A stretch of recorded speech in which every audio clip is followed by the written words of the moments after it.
Caríssimos ouvintes das nossas atividades, agora neste vídeo que chama-se Amor, Harmonia e Paz.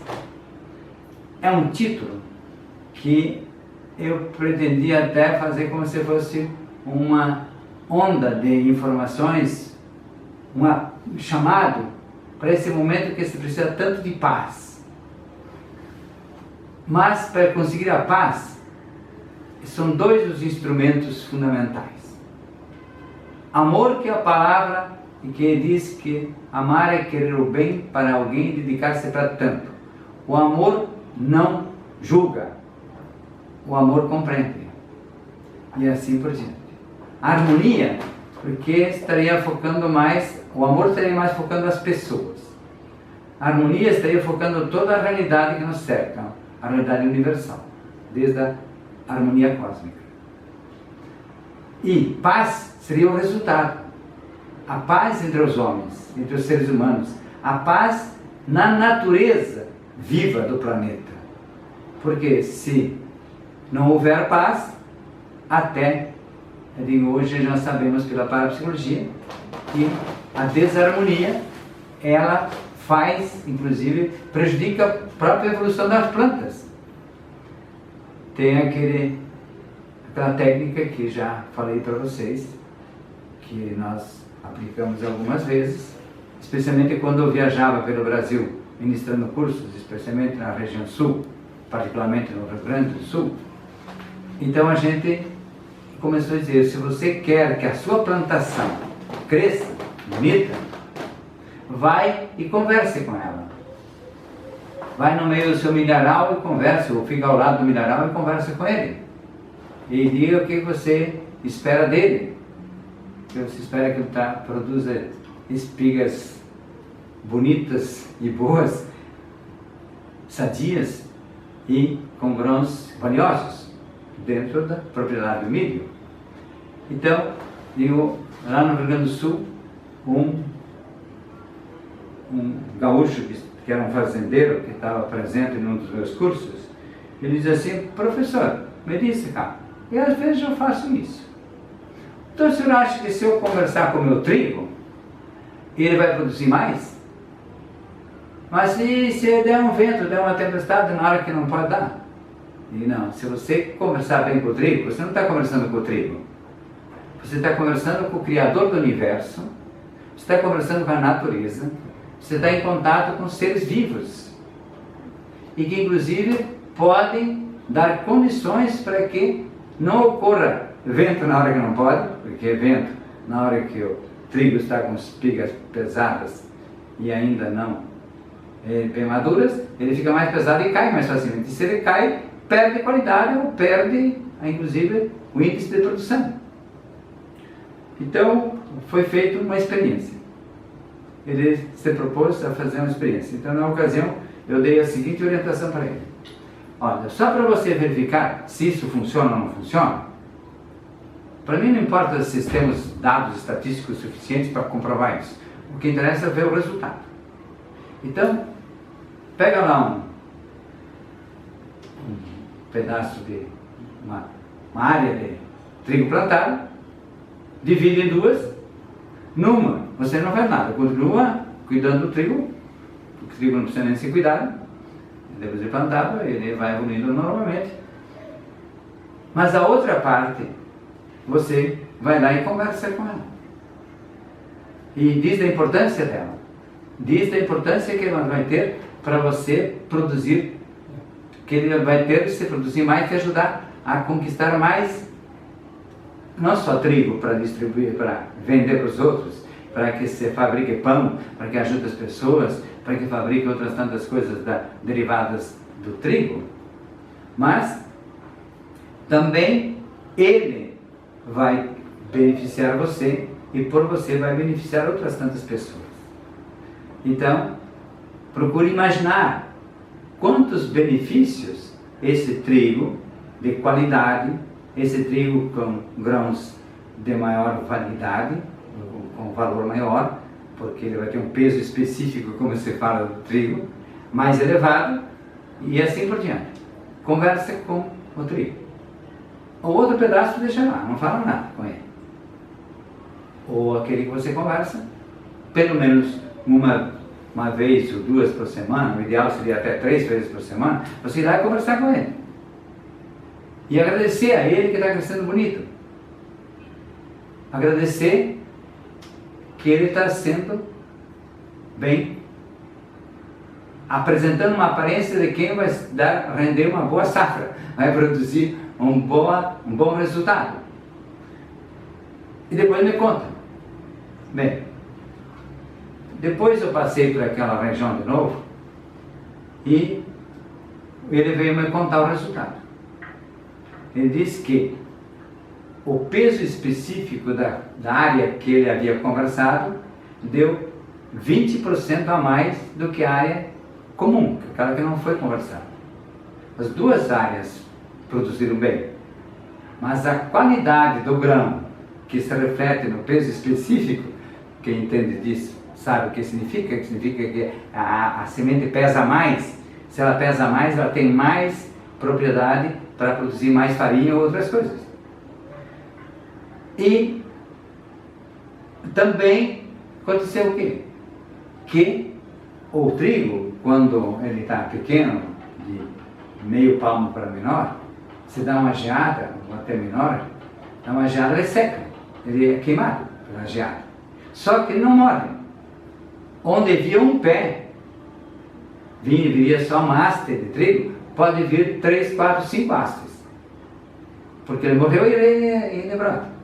Então ele disse que aquele também teve um índice bem mais alto de hastes de trigo. De hastes que fizeram mais espigas. Não só qualidade da espiga melhor, mas o número de espigas para cada grão plantado vieram mais pés. Então isso deu um índice de produtividade superior a outra área de praticamente 30% de quantidade, além da qualidade. Então, isto é uma experiência que já fizemos de outras maneiras. Como eu digo, qualquer pessoa que tem um quintal ou que tem vasos de flor, pode fazer. Com a flor ou com a planta que você conversa, ela fica mais bonita. Já fizemos experiência com hortas, a conversar ou, enfim, se comunicar, demonstrar amor, querer o bem, desejar o bem, é a comunicação mental que favorece a qualidade de vida do ser vivo, não só o ser humano, os animais, as plantas e assim por diante. Então hoje todas as pessoas que quiserem podem fazer experiência. Pega lá um vasinho de flor, pega 2 vasos de flor iguais, ou 2 plantas iguais, e aí com uma você conversa, uma você dá atenção. As duas você rega por igual, as duas você cuida por igual, as duas recebem o mesmo índice de sol, o mesmo índice de água e adubada do mesmo jeito, você trata do mesmo jeito. Só que uma você dá uma atenção especial, a outra não. E aquela que você dá atenção especial, ela cresce mais, fica mais bonita, produz uma planta de melhor qualidade. Isso mais ainda quando isso é feito com crianças. Mais ainda quando é feito com idosos que têm tempo, porque para eles é importante conversar. Uma pessoa que tem poucas amizades, se ela conversar com a planta, ela se beneficia, porque na planta ela projeta lá um amigo, e ela vê a planta como sua amiga, e a planta corresponde àquilo que você pede, àquilo que você deseja. Aquilo que não só você pede ou deseja, mas aquilo que você vê que qualifica a própria planta. Então, isto que é o fundamental. Por quê? Porque, digo, nós falamos em terapia holística. O que é terapia holística? Quando você não observa apenas o corpo, Observa também a relação da pessoa com outras pessoas.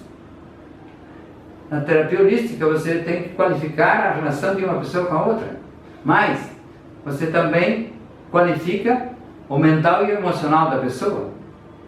Isso que alguns dizem também o lado espiritual, que eu já disse que a vida interior do ser humano pode ser vista como alma, como espírito, ou outro nome que se queira dar a esse mundo interior do ser humano, que faz parte da essência do ser humano.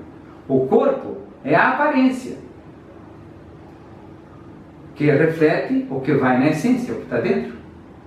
Então a pessoa que está em harmonia, a pessoa que vivencia o amor, a pessoa que está em paz, todo o organismo dela fica de melhor qualidade. Então, é uma forma de promover saúde de qualidade também. Então veja, pois a proposta seria de fazer um movimento para difundir, pode ser pelas redes sociais, pode ser de outra forma, sobre essa trilogia: amor, harmonia e paz. As três palavras puxando três conteúdos distintos. A relação de colaboração, participação e assim por diante entre as pessoas. Harmonia entre as pessoas, entre elas mesmas, entre outros seres humanos, a harmonia entre os seres humanos e os animais, os seres humanos e as plantas, os seres humanos aos micro-organismos, os seres humanos e as formigas, as abelhas e os insetos. Então, a harmonia teria essa abrangência da relação das pessoas com todos esses seres, e todos teriam o benefício de uma qualidade e uma qualificação de vida maior e melhor. Paz seria o que seria conquistado entre os seres humanos, como se diz, a paz entre os homens, a paz entre os seres humanos todos, porque as mulheres também têm que estar no meio. Então, a paz como o resultado maior de vivência com harmonia e amor entre os seres vivos. Então, a paz também teria esse o grande objetivo, que onde houver paz, estamos mais perto da felicidade. E todo mundo deseja ser feliz. Quem diz que não deseja ser feliz é porque já está passando da conta, com certeza influenciado por decepções, por um monte de coisa, ou é um depressivo de elevado grau. Senão, todos desejamos a paz, desejamos a felicidade, queremos nos sentir bem. Então, esse é o meu recado de hoje para vocês, de que nós podemos cada vez mais, cultivando essas três palavras, fortalecendo essas três grandes realidades, ou fortalecendo toda a vida dos seres vivos do planeta, desde os seres vivos que habitam a água, os seres vivos que habitam a terra e os seres vivos que habitam o ar. Qual que é a grande água onde vivem muitos seres vivos? O mar. Qual é a grande terra onde vivem muitos seres vivos, inclusive o ser humano? É a terra. Os continentes são os maiores representantes da terra. Onde o ar, que também é povoado por inúmeros seres vivos, desde insetos até as grandes águias, as grandes aves, então, é o ar. Qual que é o mundo maior em que se inserem esses seres vivos? A atmosfera. Fora da atmosfera é mais difícil um ser vivo viver, a não ser que tenha um ambiente especial como um astronauta, como uma nave espacial, ou como alguém que está morando dentro de uma plataforma interplanetária. Mas lá tem um ambiente criado próprio. Lá não vai faltar água, lá não vai faltar calor, segundo o corpo precisa, lá não vai faltar alimentos, lá não vai faltar agasalho, segundo a necessidade daquele ambiente. Então é um ambiente, se diz que é um ambiente artificial, um ambiente criado pelas mãos do ser humano, mas que reproduz as necessidades que estão embutidas nessas três realidades: água, terra e ar.